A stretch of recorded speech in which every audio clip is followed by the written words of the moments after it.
Olá!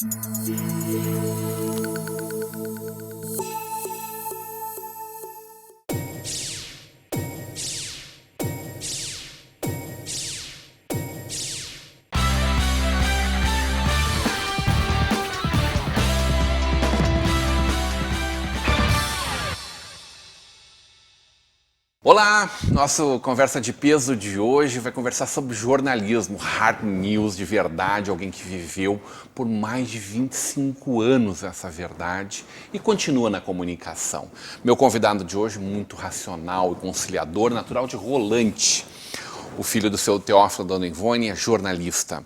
O marido da Raquel possui pós em influência digital, conteúdo e estratégia. O pai do Rafael e da Esther trabalhou por 26 anos no jornal NH, onde iniciou como paginador até ser o editor de capa. Atualmente, ele é diretor de comunicação da Prefeitura de Novo Hamburgo. Hoje teremos uma conversa de peso com Dario Euseu Panzerhagen. Dario, bem-vindo para essa conversa de peso. Legal, Rodrigo, muito obrigado. E olha, eu queria dizer que, para mim, é meio que um misto assim, de surpresa, de agradecimento e de muito respeito por estar sentado aqui contigo. Eu te agradeço, carinho sempre com a gente. Programa, assim, que eu respeito muito e considero bastante. E, claro, né, também é a primeira vez que eu estou do outro lado. Né? É a primeira vez? Né, normalmente eu sou entrevistado e agora estou entrevistando.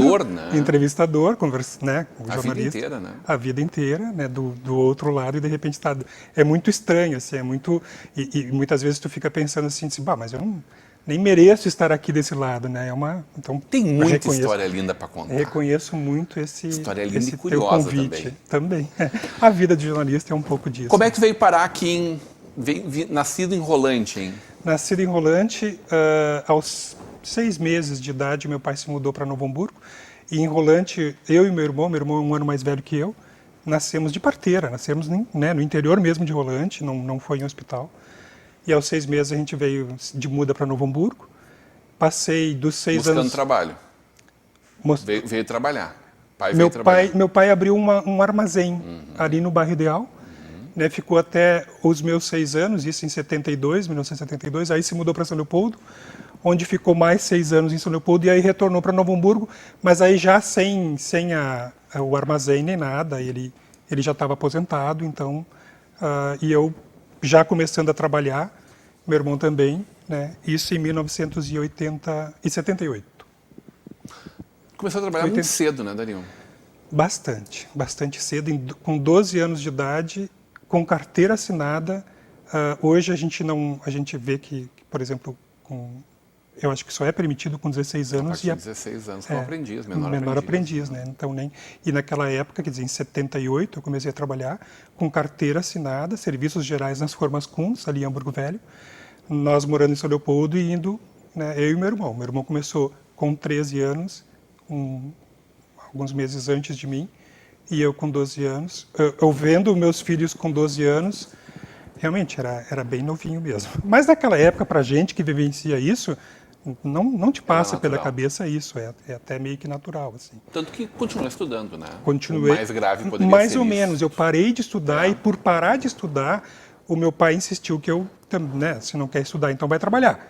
E eu não gostava de aula, então parei de estudar na 4ª série, comecei a trabalhar nas Formas Kunz e aí, com 16 anos, eu voltei a estudar também na 4ª série, lá na Escola Antônio Vieira, em Hamburgo Velho. Era um curso que resumia todo aquele primeiro ciclo da primeira série até a 4ª série, para poder ingressar na 5ª série. E eu fiz, então, aquele ano lá. E aí, depois, eu fui a estudar na Wolfram Metzler à noite. E segui, então, estudando. Depois, fui para a universidade. Me formei em jornalismo. Como é que é esse negócio de vender picolé, hein?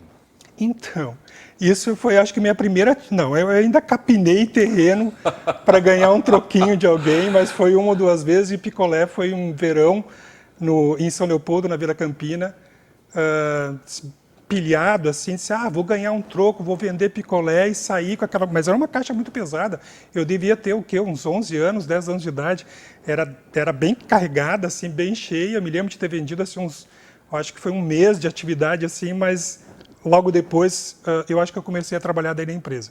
E naquela oportunidade eu acho que eu dei graças a Deus de ter parado de vender Mas picolé. vendia mesmo ou comia mais que vendia? Não, vendia porque no final das contas Tinha que prestar conta. tinha que prestar contas e voltar com um troquinho para casa, que era meu, era muito bom, então vendia de fato, né? Trabalhou carregando caixa no Colin? Também no Colin Bebidas, que ficava naquela época ali assim, na BR-116, ali na José de Alencar, na esquina ali assim. Um pedacinho da Boa Saúde do Vale do Exatamente. Rio Branco, Exatamente. naquela curvinha ali. Saí entregando. Aí eu tinha saído da Formas Kunz em novembro, dezembro, eu tinha trabalhado 4 anos lá, então eu estava com 16 anos.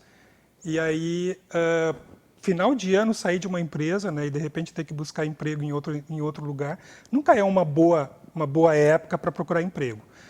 Aí, casualmente, eu consegui ali assim na Formas Kunz, um amigo meu indicou e até ajudou, né, a eu ser empregado ali. A gente engarrafava vinagre, né, que eles também engarrafavam vinagre ali, e fazia entrega de bebidas, assim, acompanhava o caminhão na entrega das bebidas que vendia pelos bares e armazéns. Era uma potência o Colin Bebidas. Era uma potência, e olha assim, o chopp deles era muito, né, era muito bom, muito respeitado, assim, era uma empresa muito respeitada. Eu sei que a família passou por uma certa dificuldade. Mais tarde, eu vim a descobrir que eu fui colega da Fabiola Colin, que é filha de um dos Colin,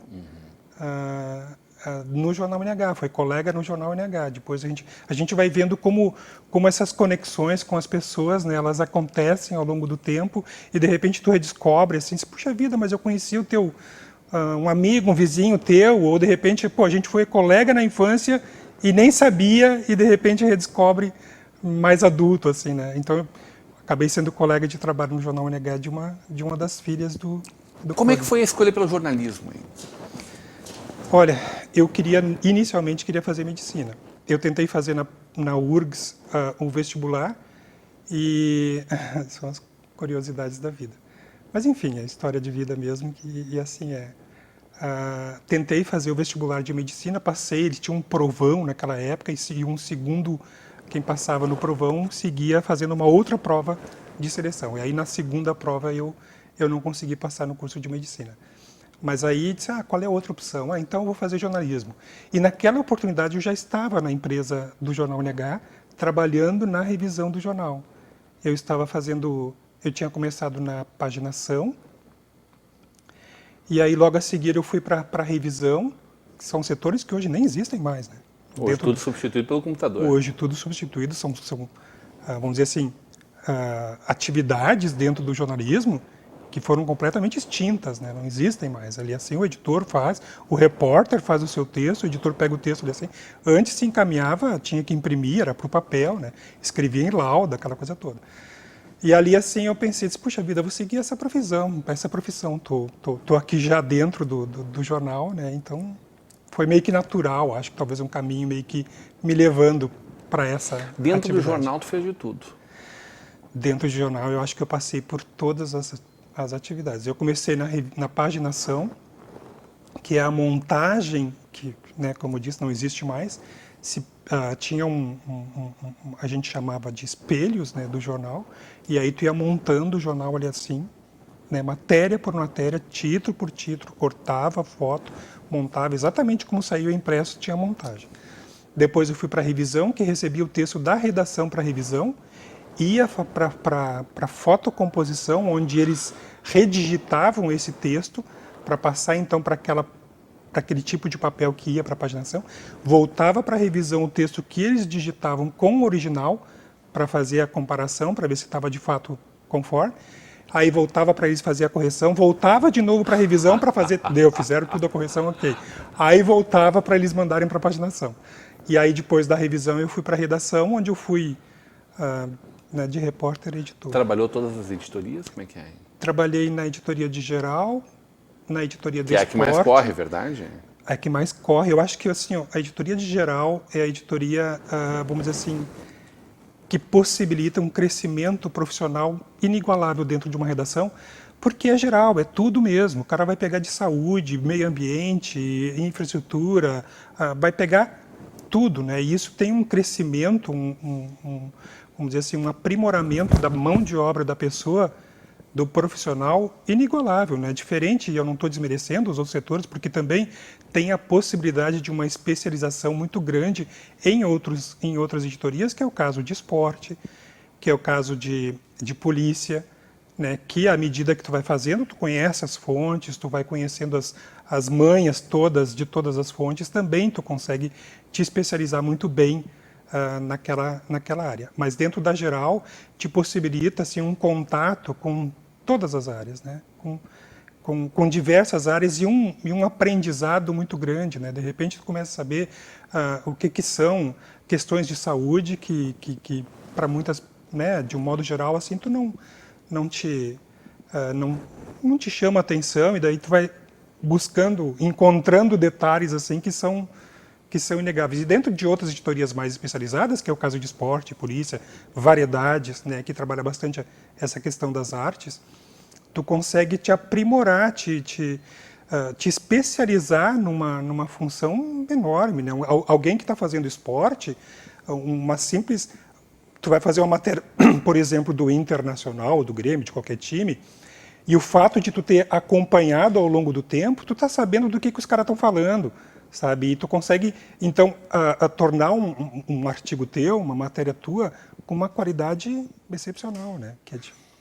Ô Dario, como é que para ti chegar a esse espaço tão importante no veículo, que é o momento de estar pautando e de estar decidindo a capa de um jornal, por exemplo. A pauta é uma coisa, a capa é outra coisa. São duas funções determinantes, fundamentais daquilo que vai chegar, daquilo que vai ser vendido, entregue para a população no dia seguinte. E estamos falando de um momento em que o jornal era o principal motor de comunicação, elo de ligação com a comunidade. Sim. Hoje a gente tem, enfim, N plataformas, né? O próprio jornal evoluiu muito enquanto forma de comunicar, né? O avanço dos meios digitais, sobretudo. Mas aquilo ali era a forma como chegava, como a informação chegava nas pessoas. E vocês eram responsáveis por determinar aquilo que era importante ou não. Sim. Sabe que o fato de estar dentro de uma redação, eu acho que o crescimento vai sendo natural também, à medida em que, vamos dizer assim, que abrem-se as portas, né? É difícil, porque eu sempre fui convidado para onde eu estava, né? Para onde eu ia trabalhar. Assim foi. Claro, naturalmente, eu busquei o emprego dentro do Jornal NH e nas diversas funções que eu fui exercendo, eu sempre fui conduzido para lá. Eu nunca fui me colocando nesses lugares. Tentei fazer sempre o melhor que eu pude, para onde eu fosse. No esporte, por exemplo, o meu esporte nunca foi forte. Nunca tive conhecimento. Quando eu fui trabalhar na editoria de esporte, eu não sabia o que era impedimento. Eu não sabia o que eram as posições dos jogadores. Se, puxa vida, claro, eu tinha um texto, né, bom, assim, então um texto que me qualificava para aquela função e que, vamos dizer assim, eu meio que superava essa deficiência com um texto e com uma atenção. Mas para resolver esse problema, eu sentei com quem entendia e me explica aí direitinho como é que é essa história do futebol, como é que funciona o impedimento, como é que funciona as posições, o que é uma defesa, um ataque, um back, alguma coisa assim. E sempre então, quando as oportunidades surgiam, né, eu tentava dar o meu melhor, né? E eu acho que isso também então foi meio que natural. Eu não estou me vangloriando nem nada, e longe Claro. de mim disso, né? Eu acho que o grande, para mim, eu tenho assim, ó, eu não sou um dono de capital, eu não sou um dono de meio de produção. Eu tenho a minha mão de obra. É a única coisa que eu tenho para vender, né? Para, vamos dizer assim, para sobreviver, é a minha mão de obra. Então eu vou tentar tornar essa minha mão de obra o melhor possível. Eu vou fazer sempre o melhor possível onde eu estiver. E eu acho que isso, para a gurizada, e acho que vale pensar seriamente nisso. Assim, ó, se eu estou me dedicando além daquilo que eu acho que a empresa está me pagando, vamos dizer assim, não, eu vou fazer pouco porque a empresa me paga pouco. Se não é esse o raciocínio que tem que se dar. Eu vou fazer o máximo possível porque a minha mão de obra é o que eu tenho para oferecer. E se ali naquele emprego onde eu estou, eu não acho que o retorno dessa minha mão de obra está sendo suficiente, eu vou buscar em algum outro lugar que me dê um pouco melhor e assim eu vou subindo. Então, sempre valorizar, sempre focar no melhor que tu pode dar. Porque no fim das contas, né, lá nas contas que tu fizer da tua vida, essas coisas assim, é tu quem sai ganhando. Isso é uma forma de ser empreendedor sem ter seu negócio. Exatamente, porque é o empreendedor de em cima da sua mão de obra. Eu tenho a minha mão de obra e vou me qualificar. Eu vou tornar essa mão de obra cada vez melhor, me aprimorar naquilo que eu faço e agregar valor a ela, vou agregar estudo, formação. Quero saber como é que é esse negócio assim de fazer uma capa que não dá tão certo, por exemplo, né? Onde falta uma informação, falha uma informação no momento em que a comunicação era, como a gente já falou, muito aquilo ali. Aquela era a verdade. Na volta do intervalo, hoje numa conversa de peso com Dario Panzenhagen.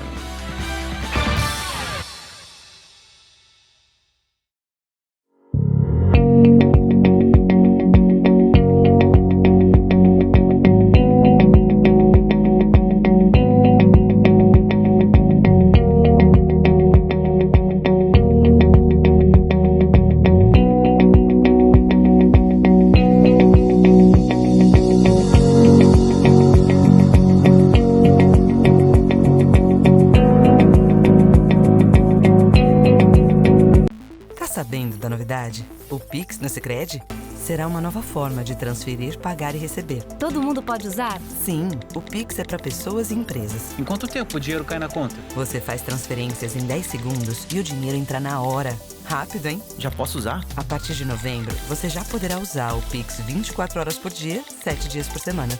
É associado ao Sicredi? Faça já seu cadastro no aplicativo Sicredi e fique pronto para usar o Pix. No Sicredi, a escolha é sempre sua.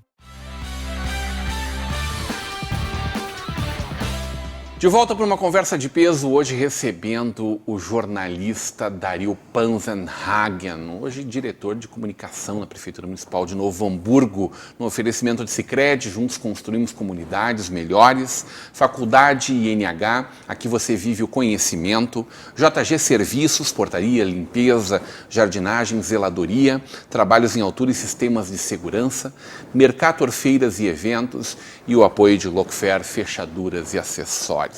O Dario, eu te provocava antes, nós íamos para o intervalo, de como era feito tudo isso, né, naquele momento em que a comunicação era muito dependente desses grandes veículos, né, da comunicação de massa que a gente fala, né, de que um fala e muita gente recebe essa comunicação. É uma comunicação hegemônica e o jornal NH era uma das maiores empresas, grupos editoriais desse país. Aliás, o maior no interior do estado, né? Perdia para Campinas, que é uma cidade gigante, e outras grandes metrópoles, né? Um dos 10 maiores jornais, grupos de comunicação deste país na área editorial. E como eu fazia quando errava a capa, Dario? Olha, Você tem boas histórias para contar, né? A gente não pode contar todas, porque nós iríamos longe, assim. Eu vou dizer assim que para o jornal, diferente da internet ou mesmo da rádio. A internet vai lá e apaga. Alguém já deu um print, corrige, mas apaga. Mas o jornal impresso fica aquele impresso ali assim, te batendo na cara, né? Vamos dizer assim, ó, te provocando ali assim o dia inteiro e no outro dia a correção nunca é igual, né? O efeito da correção nunca é igual do que o erro em si. E é frustrante também porque a essência do jornalismo é a informação, né? Tudo bem, a gente pode considerar que um jornal impresso, o produto dele é basicamente letras e ilustração, foto, ilustração. Então, considerando que, como qualquer empresa, né, que tenha os seus 10% de falha, né, no produto, aquela coisa toda, no fim de uma produção de 1000 pares de calçado, vai ter, sei lá, 15, 20 pares que a cola não deu certo, que o corte não ficou bom e que então vão ser refugados, né? Se a gente considerar isso, então 10, 15% de letras, né, são 20, e naquela época, hoje o número de páginas ele é bastante mais reduzido, mas naquela época eram 48 páginas, 54 páginas, 60 páginas, eram edições grandes, né, o pessoal lembra. Então, me parece até também quase que uma utopia buscar o zero erro, né? É uma utopia que tu busca e a cada dia uma renovação dessa utopia, né?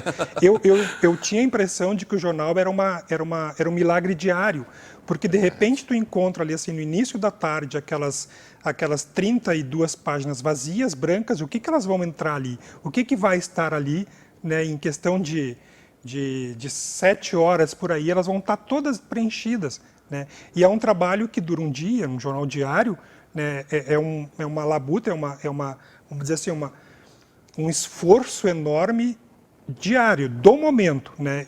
Tudo que eu estou fazendo vale um único dia. Não é sufocante o meu isso, produto, não, ainda. Ele não termina nunca, né? Não Terminou termina começa de novo. Não termina nunca. Tu termina naquele dia, o teu produto que de repente está te angustiando porque não ficou bom, porque teve um erro enorme e te angustia, sabe? Mas já é no dia seguinte. Ou de repente tu terminou, que edição muito boa essa aqui, ficou excelente, mas ela dura um dia. Sabe, e no outro dia tu está de novo buscando aquela... Então não é uma obra de arte que fica para sempre. Tem algumas que tu guarda assim, como, puxa, essas capas foram fantásticas. Tem lembranças que eu acho tem lembranças que eu tenho muito bacanas de produção, assim. Aquele vamos dizer assim, o atentado ao 11 de setembro, né, que foi uma edição que para mim ficou... 2001 era 2001? Fortíssimo. 2011? Né? Não, 2001. Não, 2011. Não, 2001. Faz quase 20 anos já. Ah, de fato. Quase 20 anos. De fato. Que coisa, né? O tempo é... E o tempo do jornalismo, também ele é muito... Numa época que era fortíssimo o jornal. Não, me desculpe, eu vou favor, lembrando das coisas e vou falando. O tempo, para quem trabalha em jornal, ele também ele te engana. Quando tu vê assim, pô, parece que foi ontem uma história, e tu busca daquilo e foi ontem, porque quando tu vê, tu passou 2 anos, 3 anos, e tu nem te deu conta, porque o jornal trabalha sempre no futuro, sabe? O jornal está sempre trabalhando, por exemplo, o jornal diário, eu estou hoje, segunda-feira, trabalhando a edição de terça.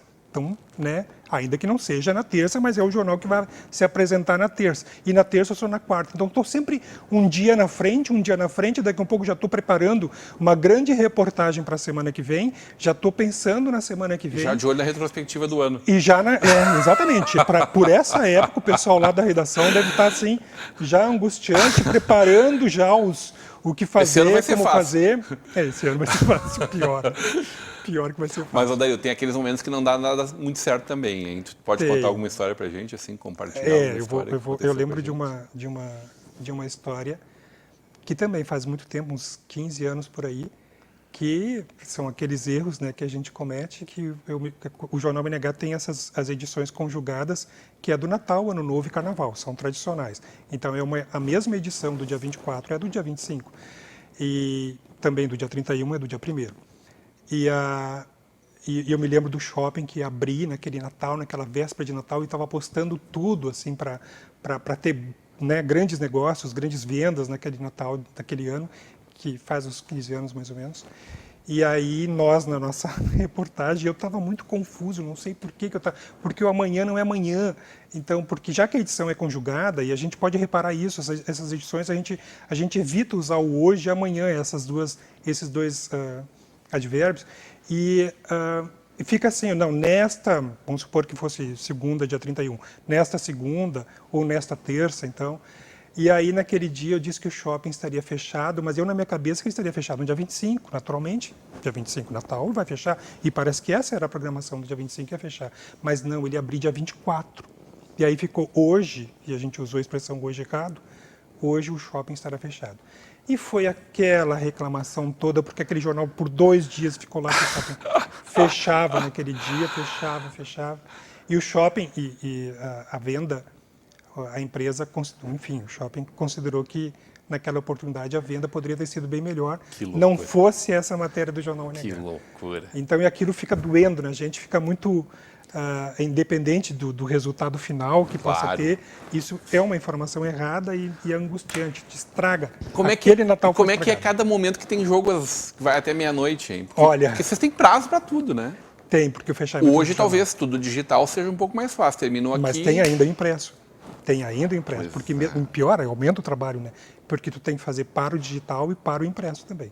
Mas é uma angústia muito grande para quem trabalha por impresso, porque tem horário de fechamento. E os jogos que começam 21h45, principalmente esse das 21h45, que só vai terminar às 11h45, né, 11h40 por aí, e termina o jornal, tem que baixar o texto, tem que fechar, porque quanto mais demorado o baixamento desse jornal, mais tarde vai para a impressão e mais tarde, tem reflexos todos, né? Mais tarde vai ser feita a entrega. Então, um leitor, um assinante lá de Torres, São Francisco de Paula, que receberia o seu jornal às 7 horas da manhã, de repente vai estar 8 e está habituado a tomar o seu café da manhã com o jornal, vai receber o jornal às 8 horas. E isso é muito ruim, né? Então, fechou, terminou o jogo, baixou o texto e encaminhou para a impressão. E aí chega nos 45 minutos do segundo tempo, o teu time que tu torce está empatando e precisa ardentemente da vitória. E tu tá com o teu texto prontinho, assim, e o teu time fazendo pressão para virar o jogo. E tu pensa, tomara que não, para não ter que mudar Que todo o maravilha. texto. É terrível, é terrível. Como é que tá curtindo esse momento, hein? Onde está do outro lado do balcão, a gente fala, né? Porque Exatamente. tu passou a vida inteira pautando e fazendo reportagem dos serviços públicos.